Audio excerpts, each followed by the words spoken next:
Principles of management.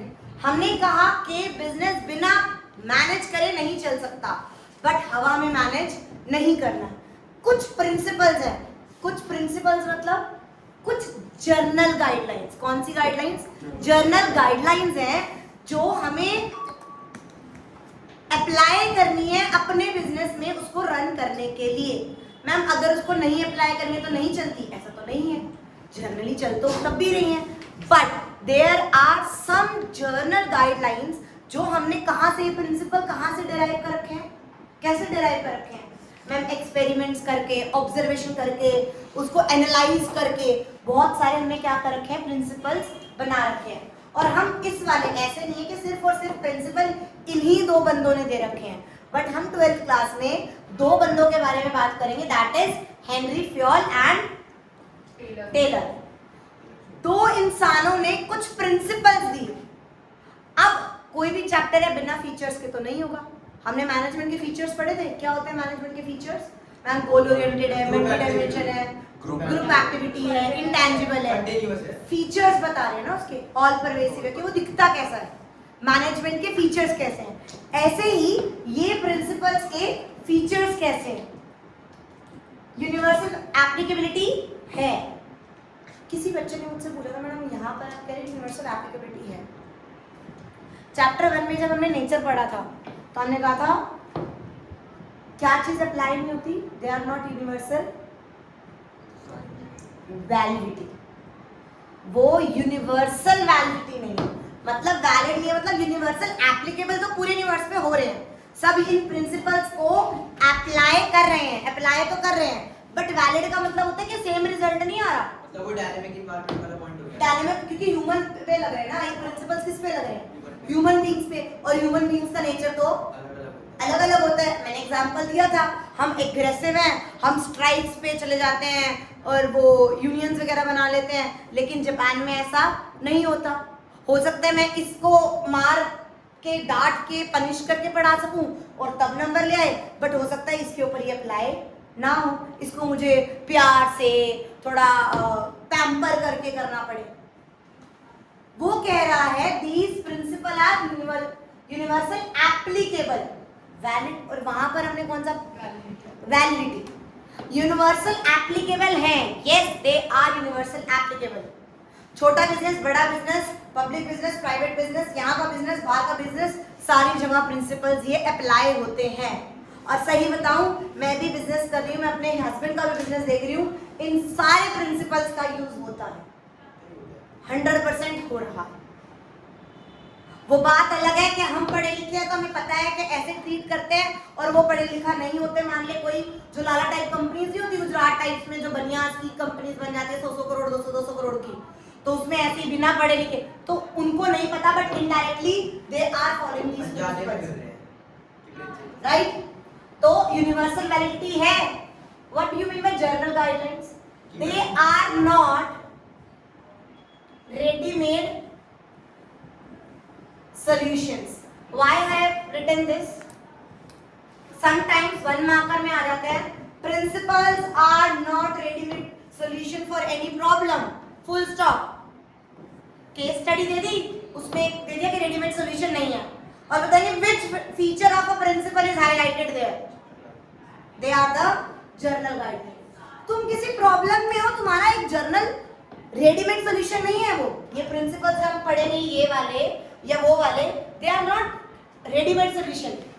एक बात बता, हम रेडीमेड कपड़ा खरीदते हैं, रेडीमेड कपड़ा और कपड़े खरीदने में क्या फर्क होता है? रेडीमेड खरीदने जैसा है सबको वैसा ही फिटिंग, कपड़े के साथ तो हम मैनेजमेंट कर लेते हैं ना, बट अगर रेडीमेड नहीं सेट होगा तो हम अपने हिसाब से ऑल्टरेशन करानी पड़ती है। तो these principle are not readymade solution कि एज इट इज यूज कर लो, अपने हिसाब से तुम्हें प्रिंसिपल को क्या करना पड़ेगा, modify. They give you just the general guidelines कि तुम्हें ऐसा करना चाहिए। मेरा मानना है कि स्टेबिलिटी ऑफ पर्सनल होनी चाहिए। अगर मैं एक एम्प्लॉय को रख रही हूं अपनी कंपनी में, उसे मैं इनफ टाइम दूं, ये जर्नल गाइडलाइन है। बट मान ले किसी कंपनी में 2-2 साल टिकने के बाद भी अगर स्टेबिलिटी नहीं मिल रही, तो अरे तो स्टेबिलिटी ऑफ पर्सनल सही प्रिंसिपल नहीं है, मैं तो नहीं निकाला था, फिर भी मेरा आउटपुट नहीं आ रहा, कहीं और कमी है। समझ आया? बट रेडीमेड सॉल्यूशन नहीं है। बट यस, अगर एक कंपनी जैसे विशाल के फ्रेंड की कंपनी थी यार, वो बड़ा पैम्पर वाला बंदा था, रखता था हर 2 महीने में निकाल लेता था, रखता था हर 2 महीने निकाल लेता। मेरा कहता यार तो उसको समझने की टाइम ही नहीं देता। जब तक कोई बंदा थोड़ा यूज्ड टू होता है तेरी कंपनी के, तेरे ऑर्डर्स के, तेरे कस्टमर के, तो उसको फायर कर देता है। वो प्रोडक्टिविटी बढ़ा ही नहीं पाता। अगर एक बंदा मेरे इंस्टीट्यूट में, एक कोऑर्डिनेटर 2 महीने से काम कर रही है और एक 2 साल से काम कर रही है, जो 2 साल से काम कर चुकी है वो 2 सीजन देख चुकी है ना, तो उसका दिमाग चलेगा नहीं। जो 2 महीने से ही उसका दिमाग कैसे चलेगा? तो हमने यहाँ पर फॉर एग्जाम्पल यहाँ पर स्टेबिलिटी ऑफ पर्सनल में कोई चीज सीखी, तो वो एक जर्नल गाइडलाइन है। कोई क्या है? कोई रेडीमेड सोल्यूशन नहीं है of your problem. Done? They are formed by practice and experimentation. यहाँ पिछले कल भी पढ़ा था कि ये प्रिंसिपल्स किसी लेबोरेटरी में टेस्ट नहीं करे गए, ये ऑब्जर्वेशन से, एक्सपेरिमेंट से, कि अच्छा देखते हैं कि क्या क्या 1 साल रख के भले ही तुझे लॉस हो जाए, 1 साल एक बंदे को रख के देख, उसकी प्रोडक्टिविटी बढ़ेगी नहीं बढ़ेगी? 100% बढ़ेगी, क्योंकि वो यूज्ड टू हो जाएगा। समझ आया? तो these principles are formed by the practice and experiment. Yes, they are flexible. Why they are flexible? Ma'am, they are applied on human behavior, human beings. Rigid नहीं हो सकते। हमें वक्त के साथ उनको क्या करना पड़ता है? चेंज करना पड़ता है, मॉडिफाई करना पड़ता है, थोड़ा बहुत मोल्ड करना पड़ता है। बाहर यूएसए का नेचर अलग है, इंडिया का नेचर अलग है, चाइना का नेचर अलग है।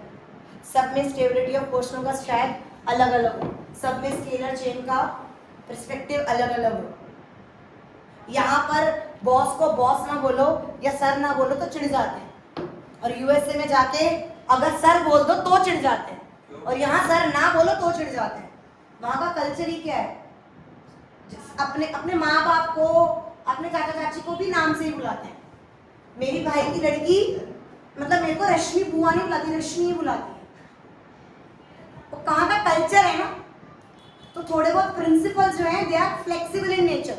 मुझे अपने अपने हिसाब से मॉडिफाई करने पड़ेंगे। प्रिंसिपल रिजिड, अगर तुम रिजिड रखोगे तो तुम्हारा रिजल्ट ही नहीं आएगा। तो they are flexible in nature. जो हमारे प्रिंसिपल्स हैं they are flexible in nature. ऐसा नहीं है, they can be rectified, modified, adoption के हिसाब से, जैसे अडैप्ट करने हैं वैसे हम उसको क्या करेंगे, सिचुएशन के हिसाब से क्या कर देंगे, सिचुएशन के हिसाब से क्या कर देंगे, चेंज कर देंगे। देन मेनली बिहेवियर, मतलब ये प्रिंसिपल किसके ऊपर है? Mainly depends on behaviour of the human. कैसे वो बंदा इन्फ्लुएंस हो रहा है, आता है इन्फ्लुएंसिंग कितनी है, क्योंकि उस पे करना है ना हमें अप्लाई। तो यहाँ पर जो प्रिंसिपल्स होते हैं they are mainly in behaviour in nature, means they are behaviour in nature, मतलब principles enable a better understanding of the relationship. अगर हम उनको एक मटेरियल तरीके से ना करके अच्छे तरीके से वो करें तो हम उनका बिहेवियर जज करेंगे, तभी तो उस पे प्रिंसिपल, उस पे ऊपर क्या करेंगे। स्पिरिट ऑफ याद है? क्या होता है स्पिरिट ऑफ? वी बोलना, strength, correct. Replace I do we, replace I B, unity of strength. नीचे एक और पॉइंट, यूनिटी ऑफ स्ट्रेंथ दिखाना। एक बात बताओ, मेनली बिहेवियर, अगर एक कंपनी में कोई फर्क ही नहीं पड़ रहा, मैं कह रही हूँ मेरी कंपनी, मेरा प्रॉफिट मेरा, उनको कोई फर्क नहीं पड़ रहा, तो उनको इसके हिसाब से मॉडिफिकेशन होगी। लेकिन मैं कह रही हूँ यार, बड़ी बड़ी कंपनी में अगर ये कह दो ना कि मेरी कंपनी ने इतना प्रॉफिट, तो सामने वाला हम क्या बेवकूफ है, हमने कोई कंट्रीब्यूशन नहीं करा। क्रिश मूवी देखी है? क्रिश 2 वो वाली, तो वो उसमें वो बहुत बड़े उसमें कौन है जिसने ऋतिक रोशन को जिस साइंटिस्ट ने रखा था, आई फॉरगेट द नेम, हाँ जिसका मैं नाम भी भूल गई। तो उसने वो क्या करा था, हमारी कंपनी ने तुम्हारे कारण इसने इतना बड़ा प्रॉफिट करा है, और तुम्हारी वजह से जो 20 साल से सपना है वो सच हो रहा है, बिकॉज तुम्हारा सारा क्रेडिट किसको दिया? उसने मैं नहीं करा, उसने क्या करा, हम। जब हम करते हैं तो एक यूनिटी वाला, एक हमारा वाला आता है कि मैं कंपनी में काम कर रही हूँ, और वो बंदा डेडिकेशन से काम करता है तो आउटपुट भी अच्छा आएगा। तो जितने भी प्रिंसिपल्स हैं वो किस पे अप्लाई करते हैं? बिहेवियर पे। हमारा बिहेवियर चेंज होएगा। अगर चार बार केबिन में बुला के रस्तोगी मुझे ये कहते ना रस्तोगी सर कि रश्मि तेरी कंपनी बेटा तो कोई देखना कैसे करना, मेरे अंदर भी चौड़ आ जाएगी। थोड़ा होता है ना, डेडिकेशन बढ़ जाती है। तो वो कह रहे these principle are mainly behaviour in nature. समझ आया? फ्लेक्सिबल है, बिहेवियर इन नेचर है, जनरल गाइडलाइंस है, कोई रेडीमेड सॉल्यूशंस नहीं है, right? They are universal applicability, और ये कैसे फॉर्म हुए हैं? With experiments and observation. वो कहता है कॉज एंड इफेक्ट रिलेशनशिप और contingent, mark these as hot. Cause and effect relationship क्या होता है? What do you mean by cause and effect relationship? क्या कहता है? एक्यूरेट किसी चीज का भी कॉज हम बता, वो कहता है कॉज एंड इफेक्ट रिलेशनशिप है। क्या हो रहा है उसका क्या इफेक्ट आएगा वो तभी सिचुएशन पे डिपेंड करता है। हम एक्यूरेट कोई भी चीज नहीं बता देते। अगर मैंने किसी को ऐसे करा तो मेरा क्या हो गया? कॉज, और किसी ने ऐसे करा तो वो क्या हो गया? इफेक्ट। मे बी मैं मालूम है, मैंने सिर्फ डराया, बट मैंने डराया तभी तो वो बंदा दूर हुआ ना। फोन उठाकर मैं करेक्ट, मैं सिर्फ फोन ही उठाती हूँ, भले ही मैं अपने लिए उठा रही हूँ किसी काम के लिए, बट जब वेदांत के मन में डर होता है तो कहता है कि पापा को फोन ना कर। तो मेरा कॉज और वो इफेक्ट। ऐसे ही प्रिंसिपल्स जो है वो किस रिलेशनशिप में है? कॉज एंड इफेक्ट रिलेशनशिप, कि तुम कैसे अप्लाई कर रहे हो और सामने वाले का कैसा इफेक्ट आ रहा है। Cause and effect relationship. Cause and effect relationship कहते हैं they I'm just reading from the notes, they intended to establish relationship between cause and effect so that they can be used in similar situation.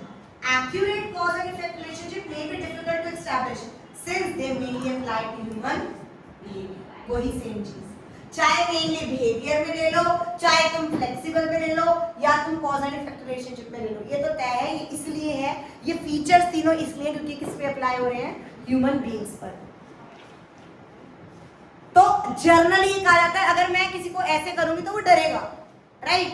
तो मैंने क्या बना दिया? Principal. कोई चीज अगर मैंने प्रिंसिपल बना दिया कि अगर रेम्यूनरेशन ऑफ एम्प्लॉयज की fair and just and equitable होगी,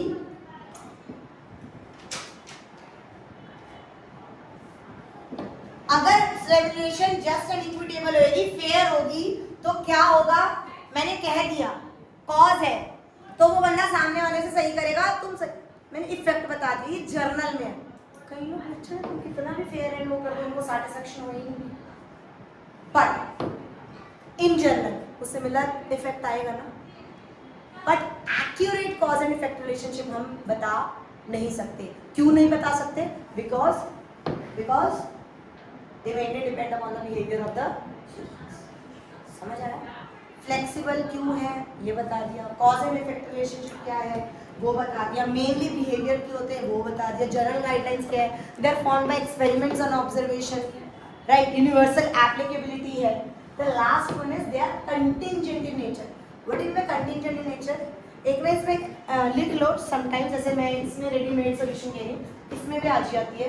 लिखना एक लाइन कैप्सूल वाली, आई भी हुई है एक बार कैप्सूल वाली, स्टिल मैं बता देती हूँ।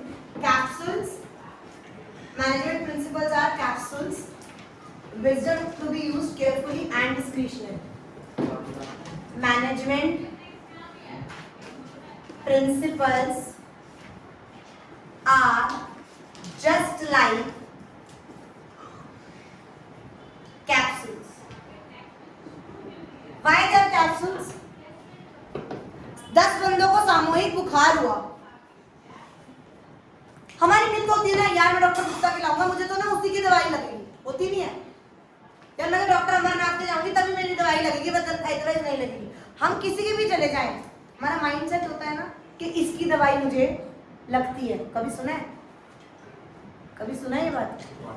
बहुत कॉमन है कि यार मैं इससे ले आऊं दवाई तो मैं ठीक नहीं होता, इसी के पास जाऊंगा तो ही ठीक होऊंगा, होता है ना? क्यों? मैं डॉक्टर हूँ, चलो दूसरा एंगल लेते हैं, मैं डॉक्टर हूँ, मेरे पास 8 जने आए आज, एक दिन में मेरे पास 8 पेशेंट आए और 8 को बुखार था, क्या मैं आठों को एक ही दवाई देती हूँ? नहीं मैम, सारी कैप्सूल सभी जगह चपेकी नहीं जा सकती। सबको एक दवाई से ठीक करा नहीं जा सकता।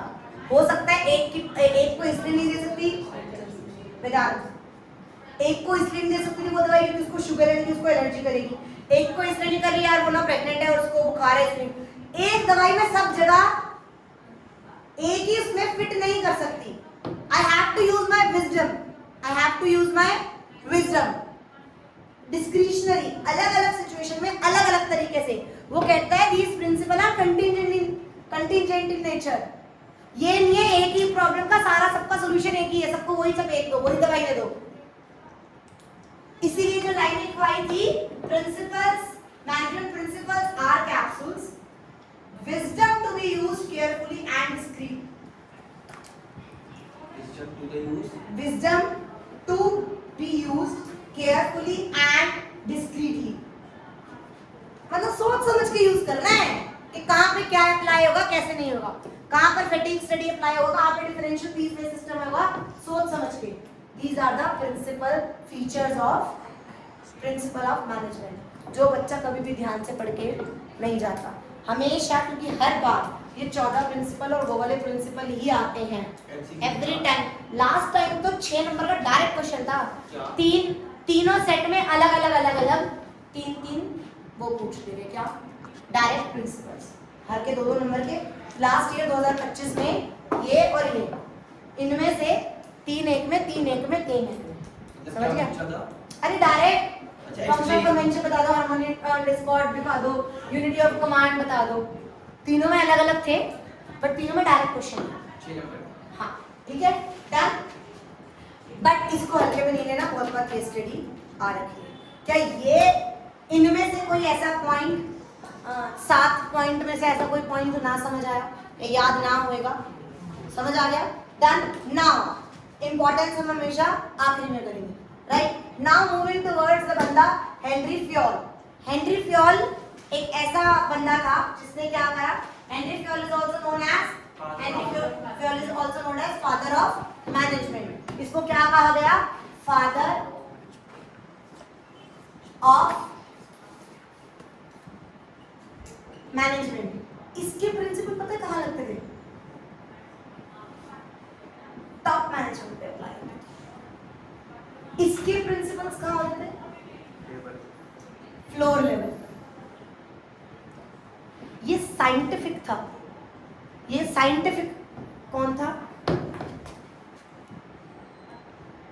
ठीक है, तो फ्लोर लेवल पे लगते थे। डन। अब आता है 14 प्रिंसिपल हेनरी फ्योल के। हमने कैसे लर्न करे थे? किसी को याद है? That you see USSR O I,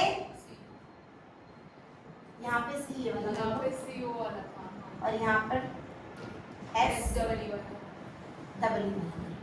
done. Dad UC USSR OIC। Dad आपने देखा क्या? USSR स्पेसशिप में OIC। अब इस 14 प्रिंसिपल को पढ़ते हैं। डैड मतलब हमने किसका काम लिया था? शूज का, याद है? हमने किसका काम लिया था? शूज का। मैं शूज फैक्ट्री है और लेबर इंटेंसिव फैक्ट्री है, सब कुछ हाथ से होता है। अगर मान लो एक ही काम है सबको, मैं सबको 25 जूते बनाने का, A को भी सारा सामान दे दूं, B को भी सारा सामान दे दूं, D को भी, E को भी, F को भी, कि तुझे ही सोल को निकालना है, ऊपर बॉडी से पेस्ट करना है, तुझे लेसेस डालने हैं, तुझे डब्बा बनाना है और तुझे बंद करना है। मैंने काम को डिवाइड नहीं किया। क्या ए बंदा जब कितना भी कर लेगा वो स्पेशलाइज हो जाएगा? ऑन द अदर हैंड मैं 200 के 200 पीस ए को बोलूं कि सिर्फ तेरे को पेस्टिंग करनी है सोल और बॉडी को, फिर तू सारे 200 पीस बी को पास कर दियो, वो लेसेस डालेगा, सी डब्बा बनाएगा और डी उन सब डब्बे और मैंने अगर पूरे काम को, अगर मैं क्या करूंगी, पूरे काम को क्या कर लूंगी? डिवाइड कर लूंगी। क्या कर लूंगी? डिवाइड करूंगी। अगर मैं अपने पूरे काम को डिवाइड कर देती हूँ तो मैं उस क्या बेनिफिट होगा मैम? स्पेशलाइजेशन आएगी, स्पेशलाइजेशन आएगी नहीं आएगी? स्पेशलाइजेशन आएगी तो मेरी प्रोडक्शन बढ़ेगी, मेरी एफिशिएंसी बढ़ेगी। ये क्या हो रहा है, क्या हो रहा है ये? This is division of work. पूरे टास्क को मैंने पूरे वर्क को मैंने स्मॉल टास्क में डिवाइड कर लिया। समझ आया? पूरे उसको मैंने क्या कर लिया, डिवाइड कर लिया, जिससे मेरी क्या आ गई? स्पेशलाइजेशन। प्रोडक्शन बढ़ जाएगी, स्पेशलाइजेशन आएगी और एफिशिएंसी बढ़ेगी। ये 3 वर्ड हुक वर्ड हो गए जो तुम्हें यूज करने हैं इसमें। ठीक है, done. Now A means authority and responsibility. मैंने कल भी एग्जांपल दिया था, आज भी एग्जांपल देती हूँ कि अगर अथॉरिटी ज्यादा होगी और रिस्पांसिबिलिटी कम होगी। मैंने एग्जांपल दिया था, अगर पापा ने फंक्शन है, पापा ने कहा कि जा 20 किलो दूध ले आ, 10 किलो दही और 2 किलो पनीर, और तुझे जल्दी जाके जल्दी आना है, ना तेरे को गाड़ी दी, ना तेरे को एक्स्ट्रा पैसे दिए, तेरे को रिस्पांसिबिलिटी कितनी दे दी और अथॉरिटी कुछ भी नहीं, तो क्या हो जाएगा? इनइफेक्टिव, डिमोटिवेट हो, इनइफेक्टिव हो जाऊंगा, लहराता हुआ जाऊंगा, लहराता हुआ आऊंगा। मैं क्या करूँ पापा, आपको तो सूट था, आपने मुझे नहीं दिया, क्योंकि मेरी अथॉरिटी क्या है? कम, और रिस्पांसिबिलिटी ज्यादा, तो मैं इनइफेक्टिव होंगी। ऑन द अदर हैंड पापा ने डबल पैसे देके भेजा, गाड़ी भी देके भेजा, तो मैं घूमता फिरता भी आऊंगा, मैं मस्ती भी करके आऊंगा, अपना भी सामान ले आऊंगा। मैंने उस ज्यादा अथॉरिटी को क्या करा? मिसयूज। क्या करा? मिसयूज। मैंने उसको क्या करा? मिसयूज। मैंने उसको क्या करा? अगर अथॉरिटी ज्यादा हुई तो मैंने क्या करा? मिसयूज। और अगर अथॉरिटी कम हुई और रिस्पांसिबिलिटी ज्यादा हुई तो मैं क्या हो गई? Ineffective. That's why authority and responsibility should go hand in hand. उतनी ही रिस्पांसिबिलिटी दो। मैंने ऐसा कंपनी का एग्जांपल दिया था, वो चाबी वाला, कि मुझे कहा था जाओ फाइल रूम में जाके डॉक्यूमेंट्स में से ये निकाल के लाओ, दिया था।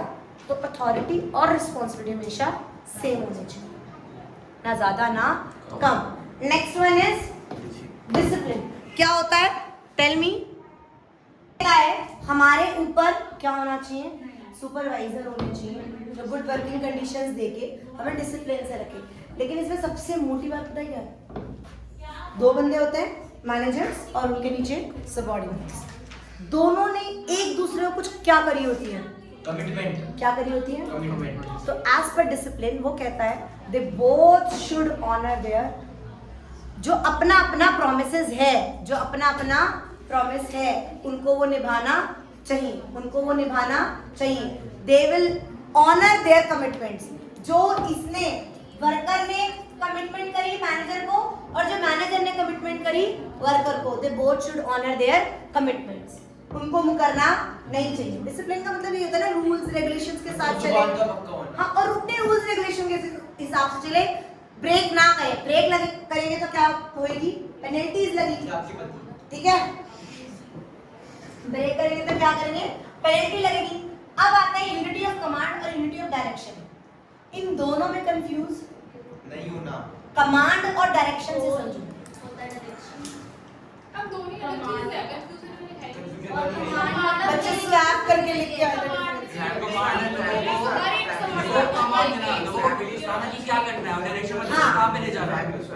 कमांड में कहता है एक ही बंदा है, एक ही वर्कर है, इसके ऊपर, सर के ऊपर सिर्फ एक ही बाप होना चाहिए। 10 बाप बनेंगे ना उसके, तो वो किसी की नहीं सुनेगा, वो इरिटेट होएगा। और यूनिटी ऑफ कमांड का कौन सा प्रिंसिपल उसको वो करता है? बताओ। वॉयलेट। अपोज में, इन्हीं में से एक ऐसा फंक्शन है जो यूनिटी ऑफ कमांड के अपोज है। कौन सा? फंक्शनल फॉर्मेशनशिप। क्यों? फंक्शनल फॉर्मेशनशिप के ऊपर एक के ऊपर कितने बंदे होते हैं? 8। और वो कह रहे हैं एक के ऊपर कितना बंदा होना चाहिए? 1, है ना? One subordinate should have 1 superior, उसके और ऊपर, ताकि क्या हो? वो इरिटेट ना हो, ओवरलैपिंग ना हो, वेस्टफुल एक्टिविटीज ना हो, वो 2-2 से 3 से ऑर्डर ना लगे, वो कंफ्यूज हो जाए, इसकी मानूं या इसकी मान। That is unity of command. But unity of direction का मतलब क्या होता है? सबको एक डायरेक्शन में काम करना है। सेल्स डिपार्टमेंट भी, परचेज डिपार्टमेंट भी, फाइनेंस डिपार्टमेंट भी, सबका एक ही गोल होना चाहिए। फाइनेंस डिपार्टमेंट कह रहे पैसा नहीं है, please we are shortage of fund, sales वाला धगाधक, मार्केटिंग वाला धगाधक डिस्काउंट दिए जा रहे हैं क्योंकि उसका तो टारगेट अचीव हो रहा है। बट क्या वो दोनों एक ही गोल की तरफ कर रहे हैं? उनका इंडिविजुअल गोल पूरा हो रहा है, ऑर्गेनाइजेशनल गोल ओवरऑल पूरा नहीं। वो एरो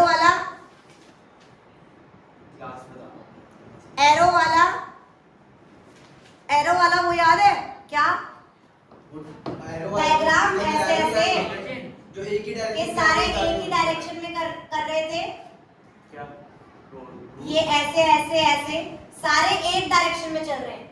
बट अगर मैं कहूँ ये ऐसे चल रहा है, ये ऐसे चल रहा है, ये ऐसे चल रहा है, सब डिपार्टमेंट अपने अकॉर्डिंग चल रहे हैं, सब डिपार्टमेंट एक डायरेक्शन में नहीं चल रहे। वो क्या होता है कि जैसे जो एक लेवल का बंदा है वो अपने ही लेवल वाले बंदे को रिपोर्ट कर सकता है, वो स्केल वो इसके लिए वो यहाँ पर नहीं, यहाँ पर नहीं।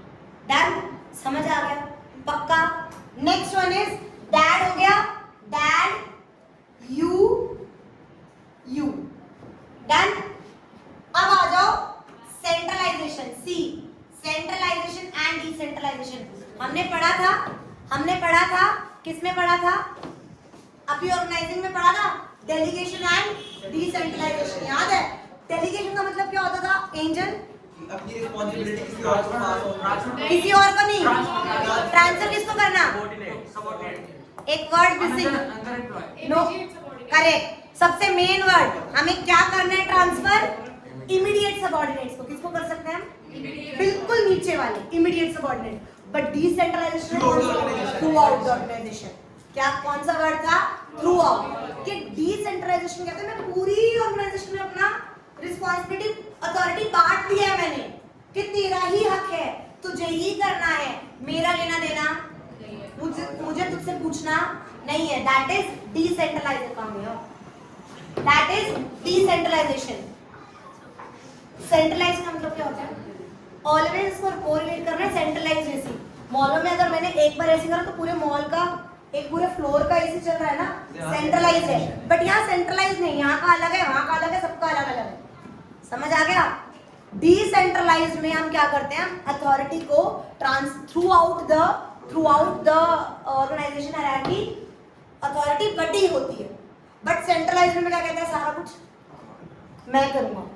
ऊपर top level authority are in few hands, authority are in सारे डिसीजन एक ही बंदा लेगा।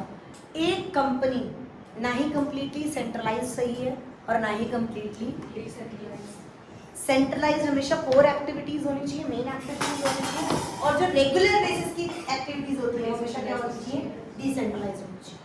याद है? डिसेंट्रलाइजेशन होगी तो क्या होगी? मैन क्विक डिसीजन होगा, फैसिलिटेशन ऑफ ग्रोथ होगी। याद है? फ्यूचर मैनेजर्स के लिए होगा। डेलीगेशन के अलग थे इंपॉर्टेंस और डिसेंट्रलाइजेशन के अलग थे। याद आया? लिटिल डेलीगेशन में हम कहते थे मोटिवेट होगा, याद आया? डेवलपमेंट होगी उसकी, वो वाली चीजें होगी। डन, नेक्स्ट समझ आया? Centralisation and decentralisation. Now remuneration of employees. Fair wages, equitable wages, दोनों के हक में हो। किसमें हो? मैं एक कंपनी की बड़ी मालकिन, मेरे पास हीना लाख रुपए महीना ही डिजर्व करती थी। बट क्योंकि ये मेरी स्टूडेंट थी, मेरे और इसके बॉन्ड अच्छा था, मैं थोड़ी फिसल गई, मैंने इसको 2.25 लाख रुपए महीना दे दिया। That is not correct. मुझे कंपनी के अंदर से कंपनी के पेइंग कैपेसिटी में नहीं था और उतना वो डिजर्व भी नहीं करती थी, तो ये भी गलत है। और डिजर्व करती थी 2 लाख और मैं दे रही हूँ कि नहीं क्या ये यहीं बगल से गई और ठीक है 50,000 में डन करो, और बेचारी नीडी थी, उसने हाँ भी कर दी, वो भी गलत है। Remuneration in employee should be just and equitable. Just का मतलब क्या होता है? जस्टिफाई। जस्ट का मतलब क्या होता है? जस्टिफाई। उसकी हर चीज को वो जस्टिफाई करे वो salary. Why we are using equitable? उसकी कैपेबिलिटीज के इक्वल। जस्ट एंड इक्विटेबल, क्या वर्ड बोलते हैं हम? Just and equitable. Just means justify करें, वो उतना डिजर्व करती हो और कंपनी उसको उतनी पेइंग कैपेसिटी में, उसकी उतनी पेइंग कैपेसिटी हो, देने की औकात हो और उतना वो डिजर्व करती हो। रेम्यूनरेशन ऑफ एम्प्लॉय, तुम्हें सबका वो नहीं देखना, सबको सिर्फ उनका नहीं देखना, सबका वो कंसिडर करके रेम्यूनरेशन देते हैं। Remuneration mean wages and salary. What do you mean? एक subordination of individual interest to general interest क्या होता है? अपना इंटरेस्ट पे एम्प्लॉय को ऑर्गेनाइजेशन के इंटरेस्ट सोचना चाहिए। जैसे कि आप मेरे सगे भाई, मैंने एग्जाम दिया ना, मेरे सगे भाई ने ना कपड़े का काम किया और हमें कपड़ा चाहिए होता है रॉ मटेरियल, क्योंकि वी आर मेकिंग कुर्तीज़। तो मैंने ना अगड़म तगड़म करके कि नहीं नहीं यार उसका फ़ायदा हो जाएगा, नया नया इतना बड़ा टेंडर मिल जाएगा। मैंने क्या करा, सिर्फ अपना अपना फ़ायदा देख के, और मेरे साथ जो मेरे 4-5 वो थे ना टॉप मैनेजमेंट के, वो भी मिल गए। हाँ हाँ रश्मि ठीक है, बढ़िया है, 42 रुपीज़ मीटर तो हम बाहर से ले रहे हैं, तेरा भाई 40 मीटर पे डन कर, डील डन कर, 2 रुपये। हमने 2 रुपये, कपड़ा उससे गंदी क्वालिटी का था। वो कहता है वी शुड सबऑर्डिनेट, अपने इंटरेस्ट को साइड में रख के, अपने या 2-4 बंद क्या हो गया, अपने उसको इंटरेस्ट को, अपने एक बंदा या 4-5 बंदों के इंटरेस्ट के लिए सब बंदों का इंटरेस्ट दाव पे यू शुड नॉट। समझ आया? सब लाखों बंदों का दाव पे लग गया ना, तो उन्हें गलत क्वालिटी का कपड़ा लेगा, तेरा प्रोडक्ट गलत होएगा, तेरी क्वालिटी खराब होगी, तेरी सेल्स डिक्रीज होगी, कस्टमर होएगा, तूने तो अपना फायदा देख लिया, ओवरऑल तो कंपनी का क्या हो गया, नुकसान।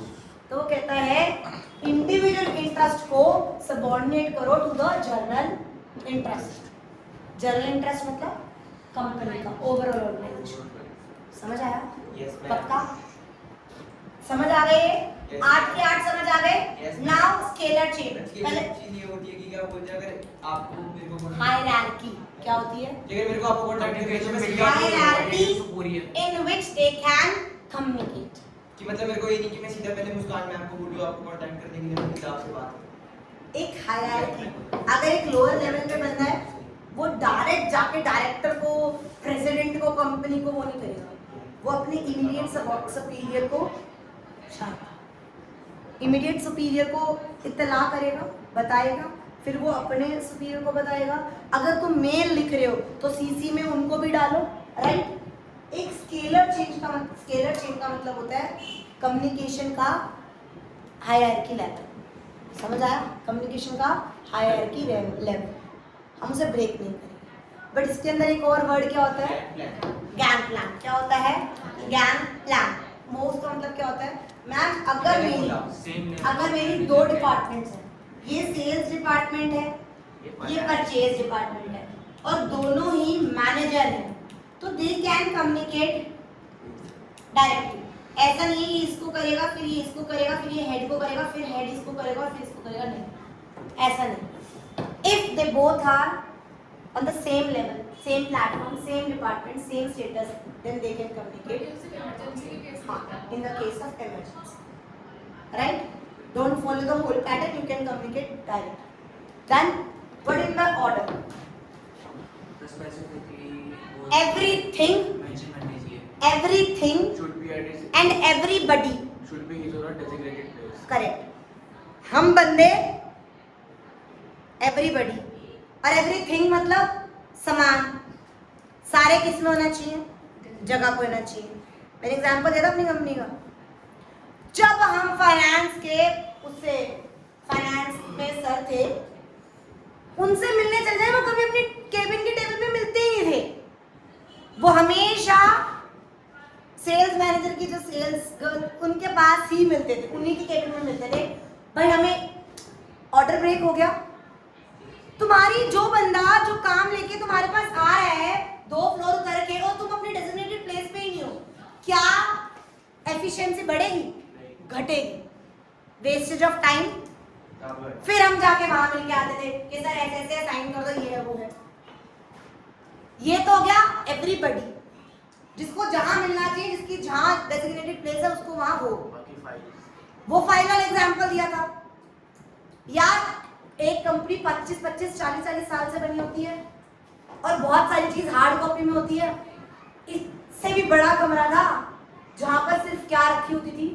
फाइल्स।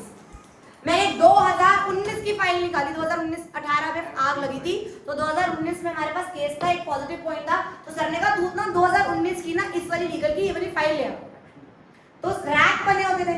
मैं 2019 की फाइल निकाली, मैंने काम करा और 2 दिन बाद मैं कहीं पे भी फिक्स कराई, इतने बड़े उसमें कहां से मिलेगी?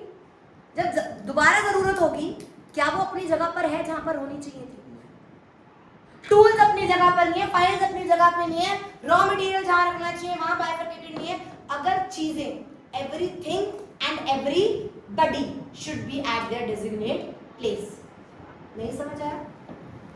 दोनों के दोनों बंदे कहेंगे, एवरीबॉडी भी और एवरी, देखो it states that a place for everything or everyone should be in its designated place. People हो या material हो must be in suitable places at appropriate time for maximum efficiency.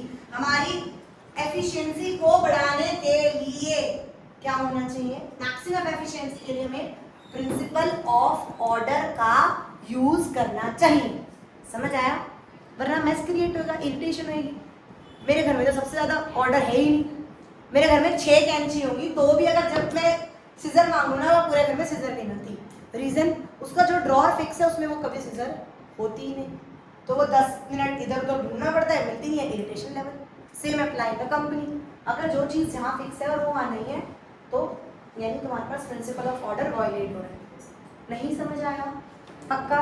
Now next one is equity. What do you mean by equity? Equality. Equality का मतलब Discrimination हटा के। Equity क्यों लिखा है? Equity, Equity?